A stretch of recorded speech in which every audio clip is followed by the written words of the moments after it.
Hello, hope you are having a fantastic day. This video brings to you a step-by-step process of putting up your own shipping container house as a DIY project. Stay tuned to find out how and what you need to do to have your own shipping container house project.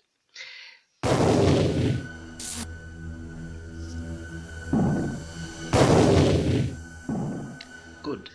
This video brings to you DWELLBOX 160.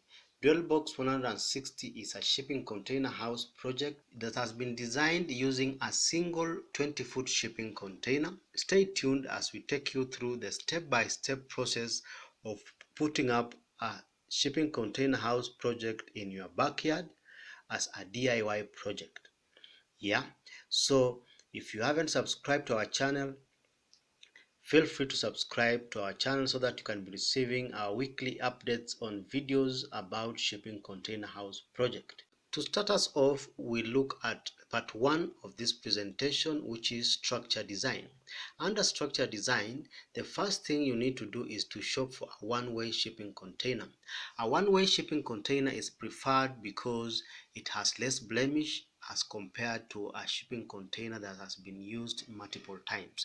Contact your local dealer to find out how much it costs to buy a new container or a one-way shipping container. Secondly, you need to set out.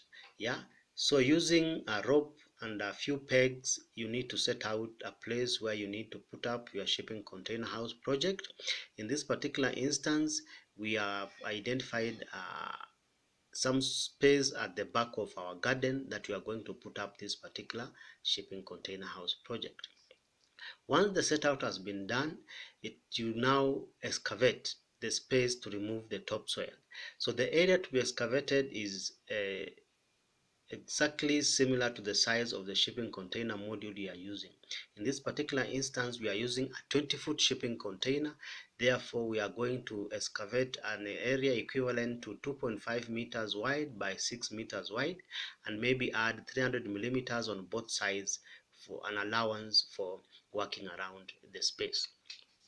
Once the excavation is done, you will lay out timber boarding around the excavated pit so that you are able to at least secure the space and ready to receive your materials for casting the slab.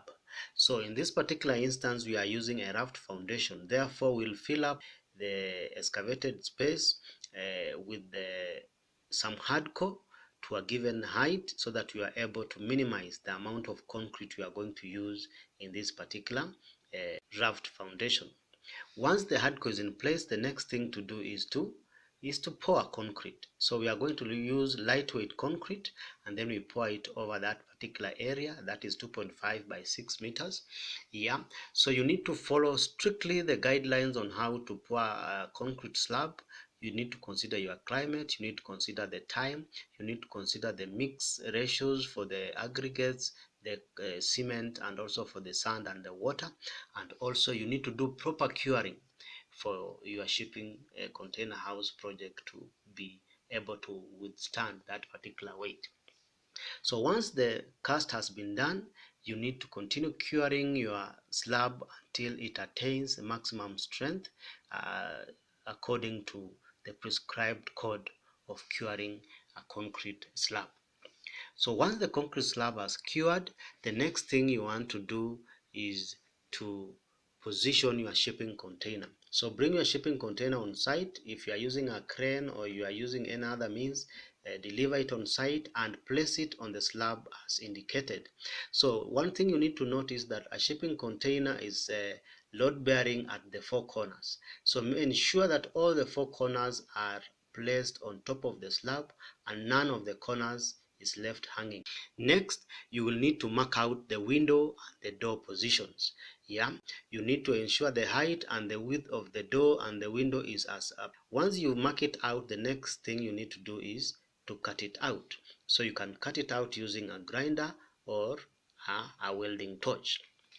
Once it is cut out, the next thing you need to do is to go shop for the window and the door based on the dimensions as indicated on the window and the door schedule from your local hardware store, and then you come and stick to the standardized dimensions of doors in terms of height of 2100 millimeters, 2400 millimeters, or 2700 millimeters, similarly to the size of the windows. So this is to enable you at least to buy standardized modules from the store or from your local hardware, and then you are able to just come and join them on site. The next thing you need to do is to shut the container end doors.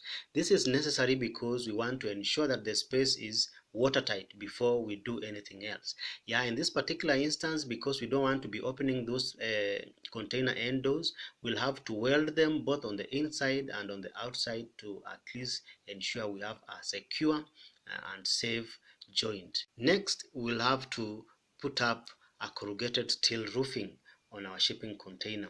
This is necessary so that we are able to protect the container from weather elements, and also to shield it away from direct solar radiation. It's advisable you lift your corrugated roof above the containers so that you can allow for airflow and also to allow temperature control for the interior spaces in the shipping container house. Lastly, you need to extend the interior living space of your shipping container house project. This is necessary because the shipping container, by virtue of its dimensions, is a bit constricting in terms of size. So for you to be able to attain the best possible scenario, to increase the space by at least adding a deck that can allow you to extend the interior living space outdoors. Once that has been put in place, then you have your structure in a state of what I would call watertight, and therefore you are able now to move on to the inside, and in that particular stage then you'll be able to carry out this part 2 of this presentation, what I would call the interior design. On the interior design, the first thing you will need to do is, remember we had closed our container end doors permanently, but the view is a bit unsightly from the inside.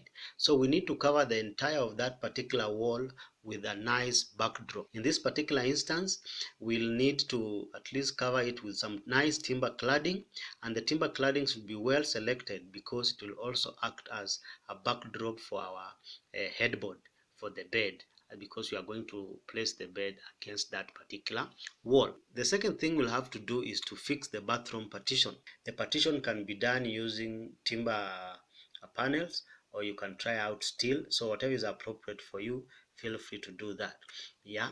So once that is done, you also will have to fix a bathroom door so that you can secure the bathroom space from the living room. Once that is done, the next thing we'll do is to fix the bathroom floor and the bathroom wall finishes. In this particular instance, we've used non-slip tiles for the floor, and we have used a laminated vinyl sheeting for the wall. Yeah, you can also try wall tiles if you have that as your preferable material. One thing I would want to point out is that remember to properly insulate all the walls of your shipping container before you do any finishes. In this particular instance, we'll recommend you use spray foam insulation so that you can get a nice watertight and well insulated space, which is also giving you a good moisture barrier. Another advantage of spray foam insulation is it is a bit thin, so it doesn't occupy much space that we need in such a small container cabin house. So once you are done with the bathroom, the next thing you want to do is to install the kitchen sink and the wardrobe. Yeah, those two should be put exactly as indicated, observing the privacy gradient of the wardrobe and also observing the proximity of the sink to the big folding doors to enable direct lighting. The next thing you want to do is to furnish the cabin. In this particular instance, you are advised to use proper materials for the wall finishes and also for the floor finishes. Yeah, so in this particular instance, we'll use some weatherboard for the walling and then we paint it with the color of our choice. On the floor, we'll use laminated timber, which is placed on some waterproof polythene lining to prevent moisture from at least rising up on the top of your floor finish. Once that is done, you need to also use minimal furniture as much as possible. In this particular instance, we'll suggest you use a sofa bed. A sofa bed would be ideal because it allows you to use it as a bed during the night and also use it as a seat or a sofa during the day.